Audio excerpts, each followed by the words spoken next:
Hello বন্ধুরা, আজ বানাবো পুঁইশাক চচ্চড়ি মাছের মাথা আর তেল দিয়ে। তার জন্য কড়াই সর্ষের তেল দিয়ে মাছের তেল আর মাছের মাথাটাকে ভেজে নিলাম। যে সবজিগুলো দিয়ে হবে চচ্চড়ি তার জন্য আমি কেটেছি পুঁইশাক, লম্বা লম্বা করে আলু আর লম্বা লম্বা বেগুন। কড়াই সর্ষের তেল গরম করে তার মধ্যে 1 চামচ জিরে, 2টো শুকনো লঙ্কা আর রসুন ফোড়ন দিয়েছি। তারপরে কুচানো করা পেঁয়াজ, ধনেপাতার যে ডাঁটি সেটাও আমি এর মধ্যে দিয়ে দিলাম।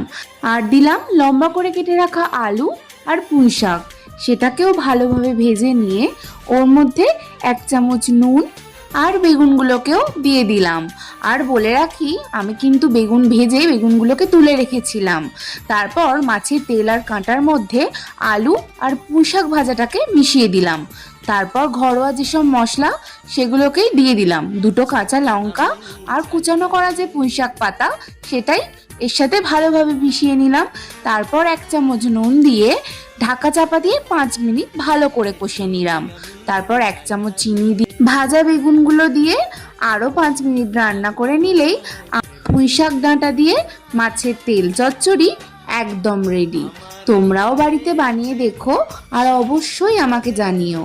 রেসিপিটা ভালো লেগে থাকলে একটা লাইক করে দিও আর আমার চ্যানেলটাকে সাবস্ক্রাইব করতে একদম ভুলো না কিন্তু। চ্যালেঞ্জ নিয়ে বলতে পারি, এই চচ্চড়ির স্বাদ যে একবার পেয়েছে সে কখনোই ভুলতে পারেনি।